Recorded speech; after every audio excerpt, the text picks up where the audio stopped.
नमस्कार। तो कैसे हैं आप? उम्मीद है आप सब बहुत अच्छे होंगे और आपकी पढ़ाई बहुत अच्छे तरीके से चल रही होगी। आज हम फिर से उपस्थित हैं क्लास 12th के पॉलिटी जो कि पार्ट 2 है आपका। ठीक है। चैप्टर जो था वो था एक दल के प्रभुत्व का दौर। ठीक। चैप्टर 1 समाप्त हो गया था। जो भी चीजें थी उसमें की आपको समझाई भी गई है और उसको लिखाया भी गया है। ठीक।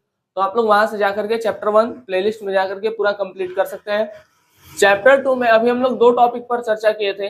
पहला टॉपिक ये था कि भाई जब लोकतंत्र लाया जा रहा था तो लोकतंत्र को अपनाने में लोग झिझक क्यों रहे थे, अपना क्यों नहीं रहे थे। ठीक। फिर दूसरा ये देखा गया कि भाई लोकतंत्र लाया जा रहा था तो लोकतंत्र लाने में जो सबसे बड़ी चुनौती थी वो क्या क्या सामने आ रही थी। ये दो टॉपिक पीछे कवर हो चुके हैं। आप लोग वहां से जाकर के देख सकते हैं। ठीक। आज का जो हमारा टॉपिक है वो है चुनाव आयोग। ठीक। क्या है? चुनाव आयोग। ये बहुत इंपॉर्टेंट क्वेश्चन है। पहला बात, ठीक है, बोर्ड एग्जाम के लिए या तो कॉम्पिटेटिव एग्जाम के लिए, किसी भी एग्जाम के लिए चुनाव आयोग से कुछ प्रश्न बहुत महत्वपूर्ण बनते हैं। ठीक है। अच्छा, इसको इंग्लिश में कहते हैं इलेक्शन कमीशन। इलेक्शन कमीशन, इसी को निर्वाचन आयोग भी कहते हैं। तो चाहे चुनाव आयोग आ जाए चाहे निर्वाचन आयोग आ जाए, दोनों एक ही बात है। ठीक है। ये चीज देखिए, भारत जब आजाद हुआ, ठीक है, 15 अगस्त 1947 के दिन में, तो भारत को चुनाव कराना था। ठीक है, क्योंकि भारत में लोकतंत्र लाना था, लोकतंत्र के लिए चुनाव जरूरी है। तो चुनाव कराने के लिए चुनाव आयोग को बनाया गया। अब इस प्रक्रिया को होने में थोड़ा समय लगा। 47 में आजाद हुआ, 48, 49, 50। ठीक। तो चुनाव आयोग का जो गठन होता है वो होता है 21 जनवरी 1950। जैसे ही चुनाव आयोग का गठन होता है तो लोगों को लग जाता है कि भाई चुनाव आयोग आ गया है, अब बहुत जल्द ही चुनाव हो जाएगा। तो 1950 में लोगों का अनुमान था, लेकिन चुनाव होते होते 1951 के लास्ट में हुआ और 52 मतलब 1952 तक चला। इसलिए हम चुनाव को 1952 में मानते हैं कि भाई पहला चुनाव जो हुआ 1952 में हुआ। ठीक। अच्छा, अब इतना लंबा समय क्यों गया? चुनाव आयोग को चुनाव कराने में इतना लंबा समय क्यों लग गया? ठीक है, सॉरी, इस बात को आइए समझते हैं। यहाँ पर देखिए, चुनाव आयोग का जो गठन हुआ था, मतलब जो बना था, वो बना था 21 जनवरी 1950 में। ठीक। इनके अध्यक्ष थे सुकुमार सेन। क्वेश्चन पूछता है चुनाव आयोग के सबसे पहले अध्यक्ष कौन थे? तो चुनाव आयोग के सबसे पहले अध्यक्ष थे सुकुमार सेन। ये एक आईसीएस अधिकारी थे। ठीक है, इंडियन सिविल सर्विस, जो कि अब वर्तमान में इसी का नाम बदल करके आईएएस कर दिया गया है, इंडियन एडमिनिस्ट्रेटिव सर्विस। पहले देखिए, पहले आईएएस को आईसीएस कहा जाता था। ठीक। इंडियन सिविल सर्विस, अब इंडियन सिविल सर्विस का नाम बदल के क्या क्या दिया गया है? Indian administrative service. तो शिव कुमार सेन जो थे वो आईसीएस के अधिकारी थे। ठीक है। अच्छा, हाँ ठीक है, आ गया। चुनाव आयोग का जो गठन हुआ हो गया 21 जनवरी 1950 में। अध्यक्ष कौन थे? सुकुमार सेन। ठीक। सुकुमार सेन कौन थे? आईसीएस अधिकारी थे। अब देखिए, चुनाव आयोग जो है वो करता क्या है, या निर्वाचन आयोग जो है वो करता क्या है। ठीक, तो चुनाव आयोग बना है भारत में तो उसका कुछ काम धंधा होगा, ऐसा ही तो बन नहीं गया है। तो चुनाव आयोग का मेन काम था कि भाई चुनाव कराना। ठीक है। अब वो चुनाव कैसे हो, अभी हमको लगता है कि भाई वोट देना है, हो गया चुनाव। लेकिन उस समय लोगों को पता नहीं था कि भाई वोट देना है तो किस तरीके से देना है। अभी हम जानते हैं कि भाई जाना है, ठीक है, जिस पर जो भी निशान बना है, जिसका जो फूल पत्ती जो भी निशान है, ठीक है, उस पर क्या करना है? बटन बटन दाब देना है, उसको वोट मिल जाएगा। अब लेकिन उस समय के लोगों को कुछ नहीं पता था, मशीनों से ऐसा कुछ चीज नहीं था। तो लोग सोचे कि भाई चुनाव कराएंगे कैसे, चुनाव होगा कैसे, इलेक्शन होगा कैसे। अब देखिए, चुनाव आयोग का जो काम क्या है, सबसे पहले इसका काम देखते हैं। उसके बाद ये देखेंगे कि चुनाव आयोग को चुनाव कराने में किन किन चुनौतियों का सामना करना पड़ा था। ठीक है, समझिए इस बात को। दो बार समझ में आ गया कि भाई चुनाव आयोग का गठन हुआ था 21 जनवरी 1950। गठन कब हुआ था? 21 जनवरी 1950। इसके मतलब चुनाव आयोग के सबसे पहले अध्यक्ष सुकुमार सेन। सुकुमार सेन। ठीक है, चुनाव आयोग के सबसे पहले अध्यक्ष कौन थे? सुकुमार सेन। चलिए अब आगे चलते हैं। अब देखिए, चुनाव आयोग के जो कार्य है, इसका काम धंधा क्या है भाई? देखिए, इसका कार्य पूरे देश में शांति और निष्पक्ष चुनाव कराना है। ठीक है, चुनाव होना चाहिए पूरे देश में, लेकिन चुनाव में कोई दंगा फसाद या ऐसी चीजें ना होनी चाहिए, ठीक है। तो शांति से होना चाहिए और निष्पक्ष, ठीक है। मान लीजिए कोई दो पार्टी है ए और बी, तो ये नहीं चुनाव आयोग इसका समर्थन करने लगे इसका ना करे, ठीक है, या दोनों का मतलब इस तरीके का नहीं होना चाहिए, जनता के हाथ में फैसला होना चाहिए, ठीक है। कहने का मतलब क्या है, निष्पक्ष मतलब किसी एक के पक्ष में ना रहे, ठीक है। जनता जिसको चाहे उसको वोट दे, यानी कि जनता से जबरदस्ती वहां पर वोट दिलाया जा रहा है, ठीक है, बंदूक की नोक पर, ठीक है। तो ये चीजें नहीं होनी चाहिए, जहां पर वोट दिया जा रहा है वहां पर डराया धमकाया जा रहा है कि भाई इसी पे दो, तो ऐसा चीज नहीं होना चाहिए, ठीक है। निष्पक्ष चुनाव होना चाहिए, ठीक है। निष्पक्ष मतलब किसी भी पक्ष में न हो। तो चुनाव आयोग का पहला काम क्या है कि भाई पूरे देश में शांति से और निष्पक्ष चुनाव कराना है।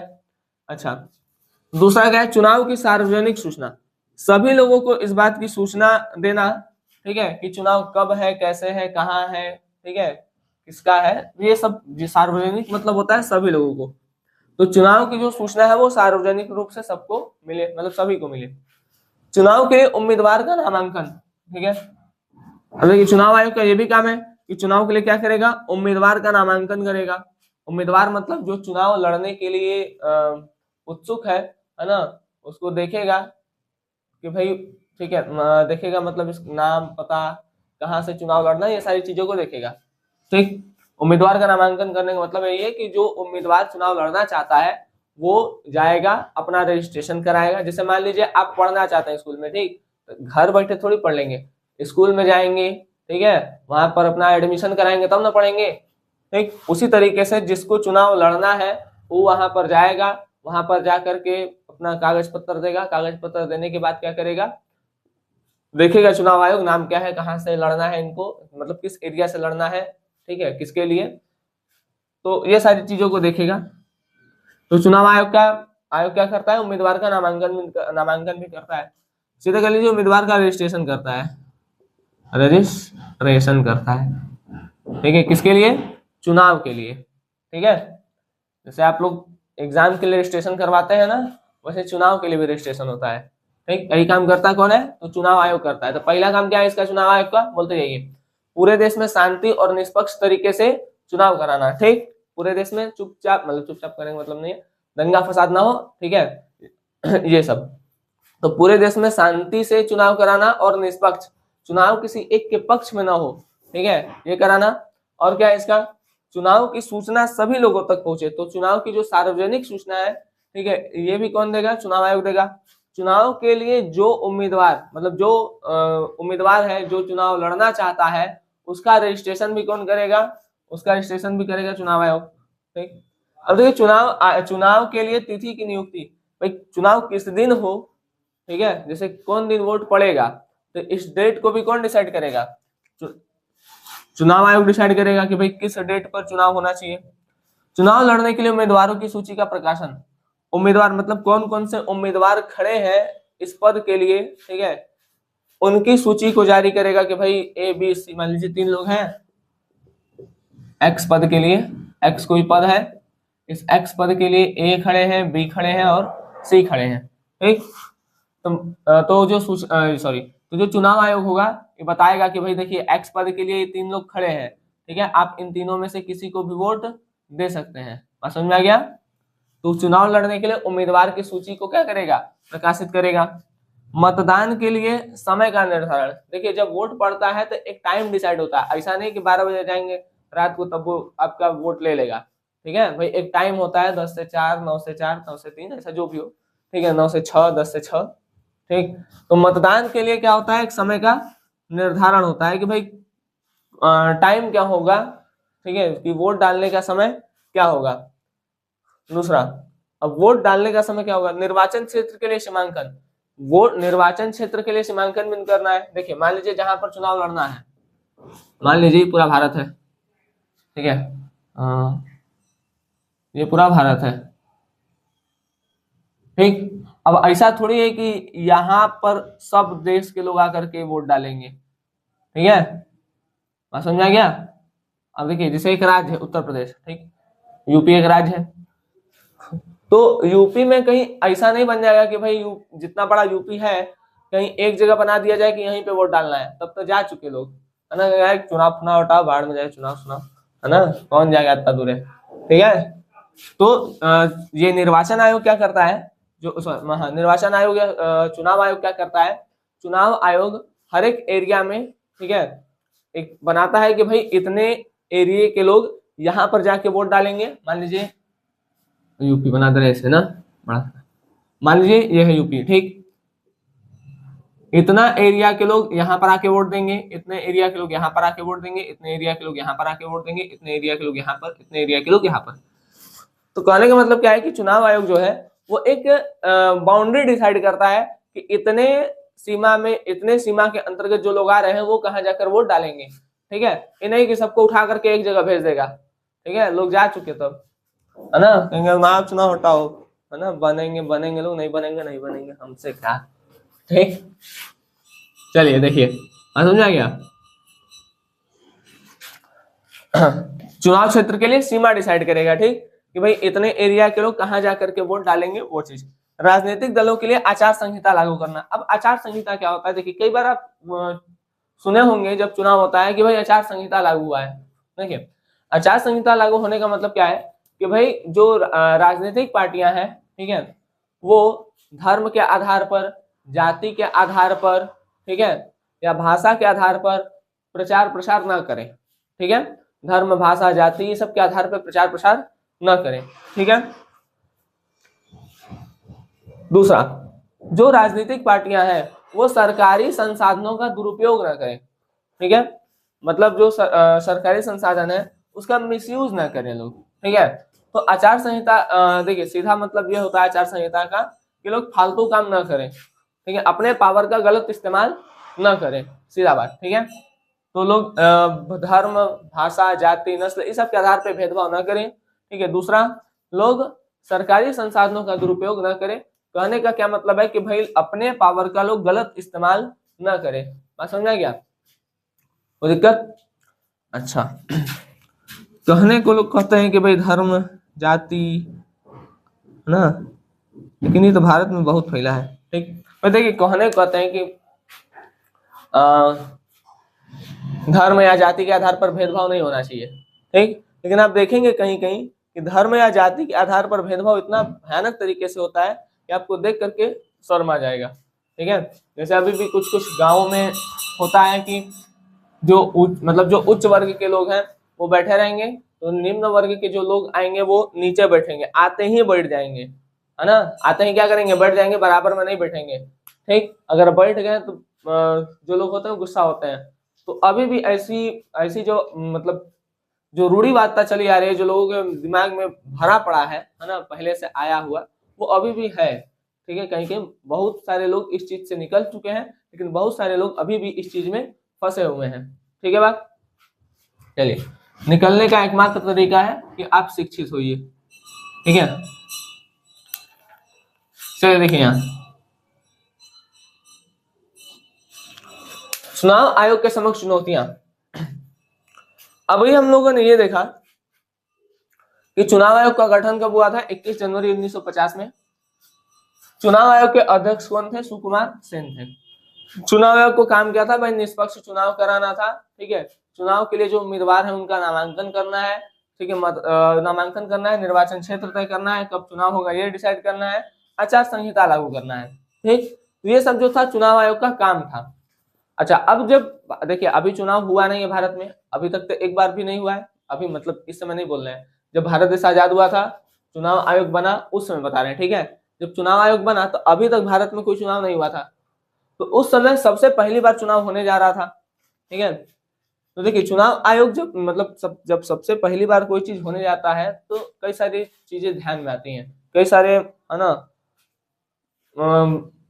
मतलब हो सकता है कि मन में आपके पॉजिटिव भी ख्याल आए, हो सकता है मन में आपके नेगेटिव भी ख्याल। जैसे आप कोई चीज अगर पहली बार करना चाहते हैं तो एक डर सा बना रहता है मन में, ठीक है।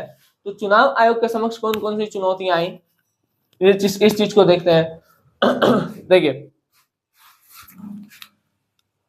जब भारत देश में चुनाव पहली बार होने को था, ठीक है, भारत देश में चुनाव अभी तक तो नहीं हुआ था, अभी फर्स्ट टाइम था, मतलब अभी फर्स्ट टाइम था जब चुनाव होगा। तो सबसे बड़ा दिक्कत क्या था कि देश का आकार, देखिए 1950 में चुनाव आयोग बनने के बाद लोगों को लगा कि चुनाव हो जाएगा, पर देश का आकार बड़ा होने के कारण ऐसा संभव नहीं हो पाया। ठीक है, हमारा देश कोई छोटा मोटा देश नहीं था, बहुत बड़ा देश है। ठीक है, मतलब छोटा मोटा देश नहीं है, बहुत बड़ा देश है। तो इतने बड़े देश में चुनाव कैसे हो? ठीक है, अभी तक लोग, अभी हम बता रहे हैं कि भाई चुनाव आयोग का काम है कि भाई एरिया डिसाइड करेगा। ठीक है, कहाँ के लोग कहाँ जाकर के वोट डालेंगे ये डिसाइड करेगा। लेकिन उस समय जब पहली बार करना था तो ये सारी चीजों को डिसाइड करना बचा था। ठीक है, तो ये सारी चीजों को डिसाइड करना जब बचा था तो उसमें बहुत सारा समय लग गया। अच्छा देखिए, ठीक है, तो भाई देश का आकार बहुत बड़ा था, इस कारण से चुनाव संभव नहीं हो पाया। दूसरा, सीमांकन एवं मतदान सूची। चुनाव कराने से पहले निर्वाचन क्षेत्र की सीमा तय करना जरूरी था। अभी बताएं कि भाई निर्वाचन क्षेत्र की सीमा तय करना क्या है, जरूरी है। अगर मान लीजिए कहा जाए कि भाई पूरे यूपी के लोग एक जगह आकर वोट देंगे तो दे चुके। ठीक है, हो गया वोट। तो इसीलिए क्या करना था भाई, कितने एरिया के लोग कहां पर आके वोट देंगे ये डिसाइड करना जरूरी था। दूसरा, ऐसे व्यक्ति जो वोट देने लायक नहीं थे उनकी सूची भी बनानी थी। अब जैसे छोटे बच्चे हैं वो थोड़ी वोट देंगे, जो पागल टाइप के हैं वो थोड़ी वोट देंगे। ठीक है, बात समझ में आया क्या? जो दिवालिया है वो थोड़ी वोट देंगे। ठीक है, तो ऐसे व्यक्ति जो वोट देने लायक नहीं थे उनकी क्या बनानी थी, सूची। ठीक है, मतलब लिस्ट तैयार करना था कि भाई कौन वोट देने लायक है, कौन वोट देने लायक नहीं है। दूसरा दिक्कत, पहला भाई देश बड़ा है, जनसंख्या बहुत ज्यादा है। ठीक है, दूसरा दिक्कत कि अभी तक निर्वाचन क्षेत्र मतलब निर्वाचन क्षेत्र की सीमा डिसाइड नहीं हुई है। ठीक है, और ये भी नहीं पता है कि कौन वोट देगा कौन वोट नहीं देगा। अगर उस समय कहते कि आज वोट है तो सब बच्चा बूढ़ा जवान पागल दिवालिया अपराधी कुल चल जाते वोट देने। तो ये थोड़ा डिसाइड करना जरूरी था कि भाई कौन वोट देने लायक है कौन वोट देने लायक नहीं है, इसका क्या करना है, आपको लिस्ट बनाना है। उस समय अभी कुछ हुआ नहीं है, सारा चीज हो रहा है, मतलब सारी चीज को करना है। और दिक्कत, उस समय भारत में कुल मतदाता 17 करोड़ थे। ठीक, 17 करोड़, कितने थे? 17 करोड़, 17 करोड़ हो गया। इधर से खड़ा 1000 10,000 लाख 10 लाख करोड़। इधर से खड़ा 1000 10,000 लाख 10 लाख करोड़ 10 करोड़ 17 करोड़। कुल मतदाता कितना है? 17 करोड़।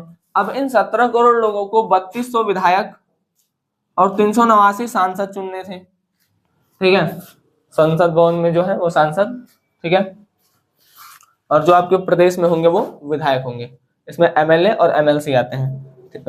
ठीक है, अब देखिए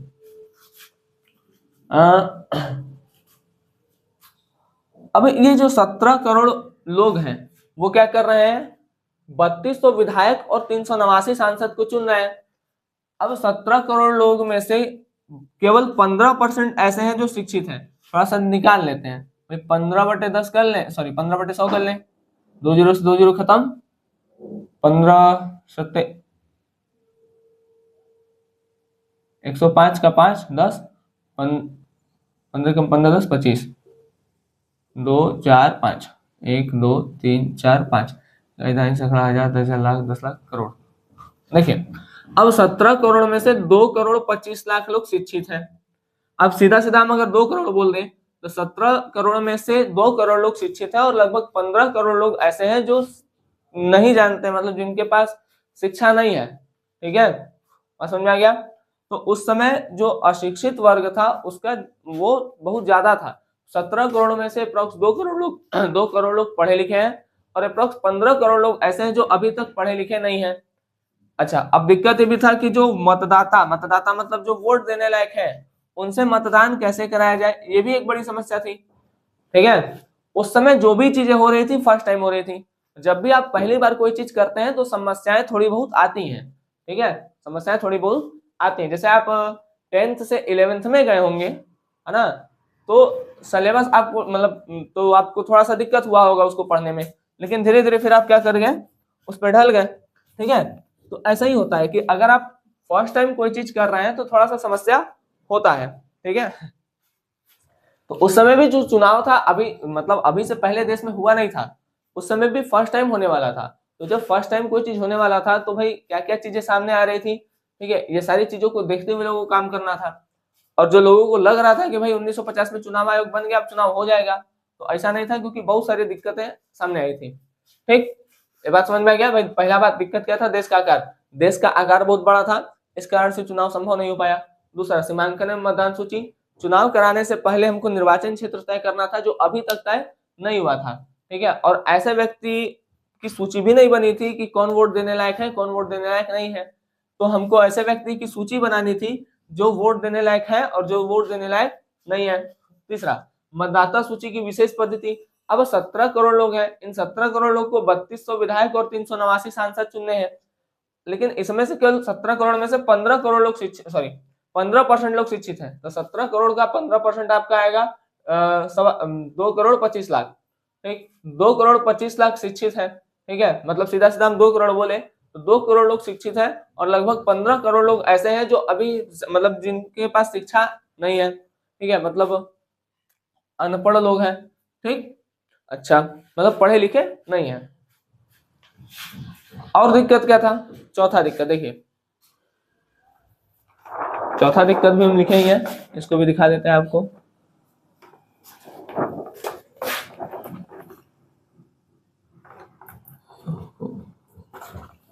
दिख रहा है?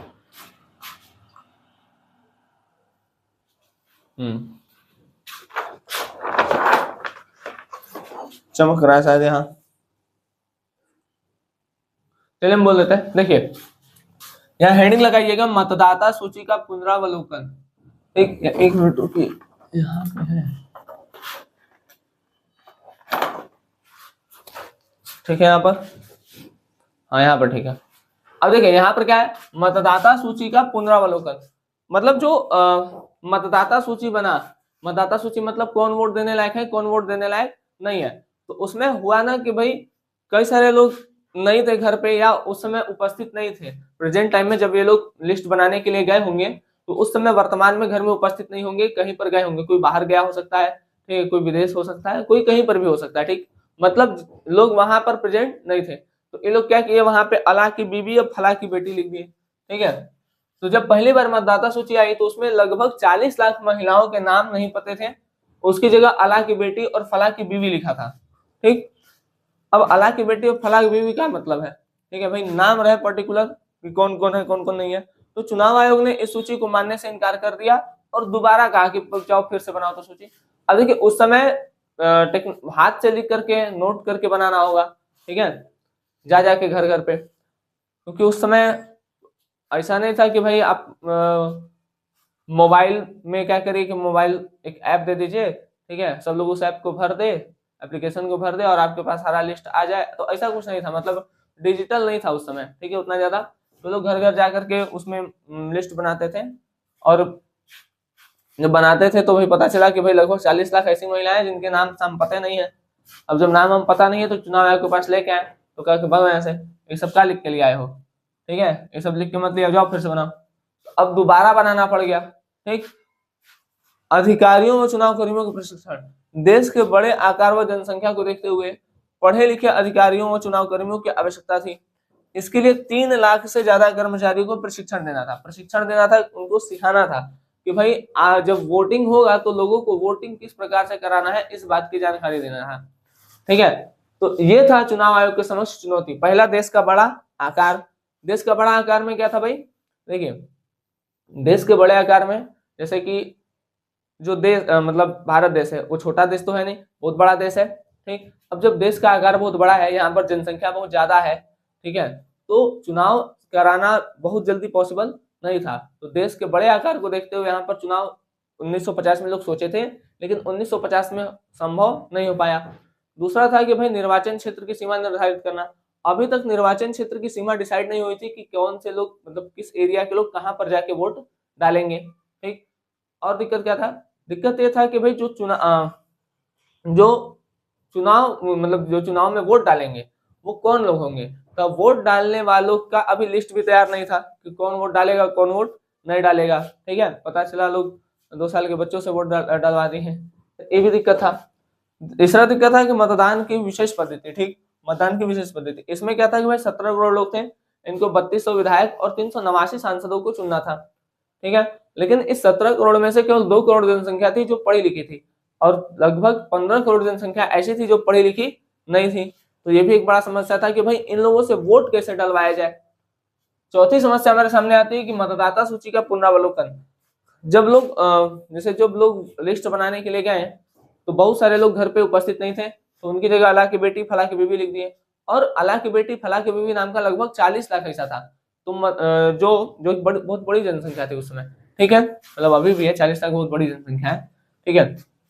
तो जो चुनाव आयोग था वो कहा कि ये सब सूची ऊची हटाओ, जॉब फिर से बना के ले आओ, ठीक है। तो इसमें और समय लग गया।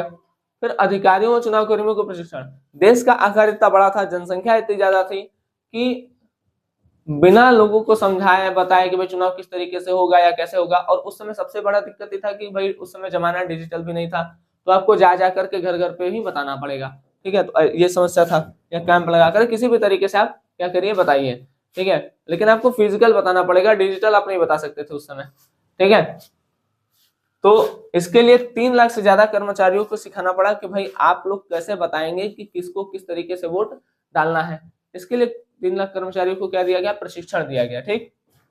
अब देखिए आलोचना है, आलोचना में आप लिखिएगा, देखिए जैसे पहले सुन लीजिए, बहुत सारे लोग ऐसे थे जो ये कह रहे थे कि भारत ने क्या किया है, लोकतंत्र अपना तो लिया है, ठीक, लेकिन ये सफल नहीं हो पाएगा। बहुत सारे लोग ऐसे थे जो बोल रहे थे कि लोकतंत्र भारत ने अपना लिया है लेकिन सफल नहीं हो पाएगा, ठीक।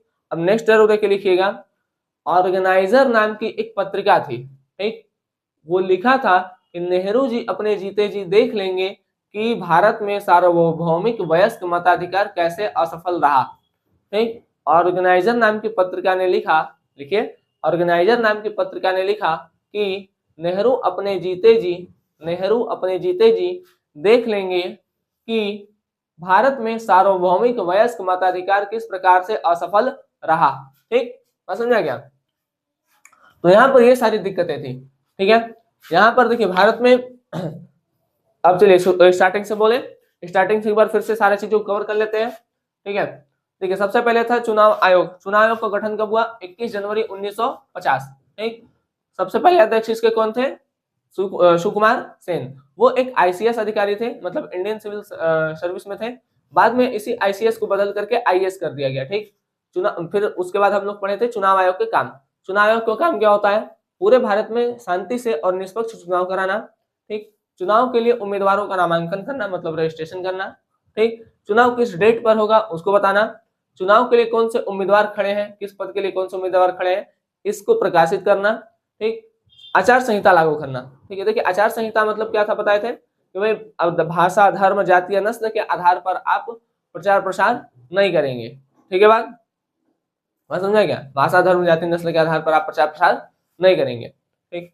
दूसरा देखिए भारत में एक दिक्कत है कि यहाँ पर बोलने को लोग बोलते हैं कि भाई धर्म, भाषा या जाति के आधार पर भेदभाव नहीं है, लेकिन यहाँ पर इसके आधार पर भेदभाव बहुत ज्यादा है, ठीक है, समझ में आया है ना।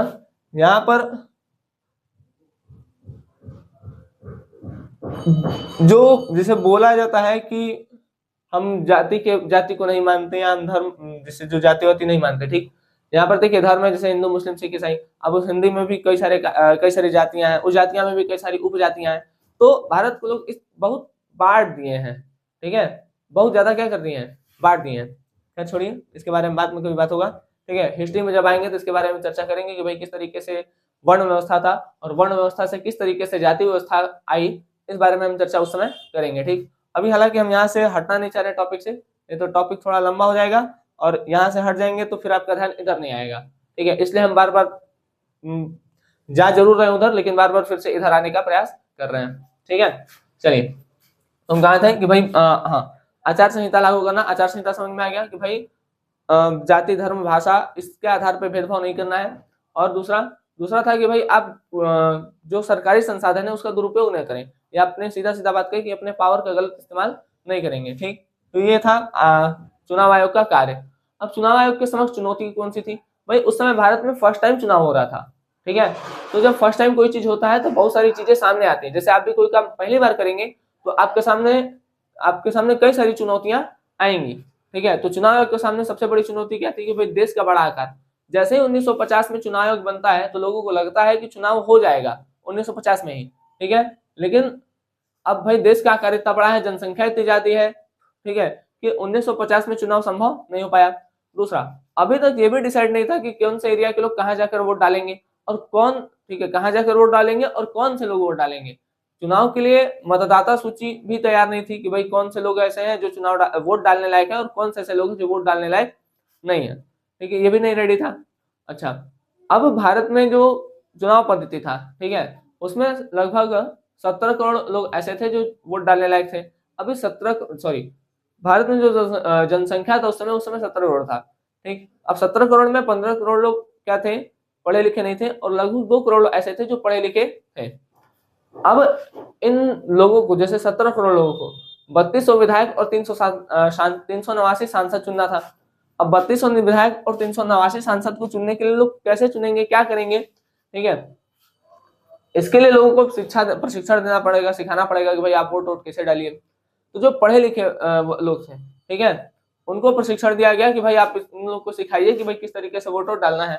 और दिक्कत क्या हुआ भाई, मतदाता सूची को दोबारा बनाना पड़ा। पुनरावलोकन मतलब दोबारा फिर से उसमें सुधार करना पड़ा। क्यों करना पड़ा, क्योंकि जब लोग गए थे तो लगभग 40 लाख महिलाओं, जब लिस्ट बना रहे थे तो उनमें लगभग 40 लाख लोगों का नाम ऐसा लिख दिए थे, ठीक है, मतलब क्या लिखे थे, अला की बेटी फला की बीवी, ठीक है।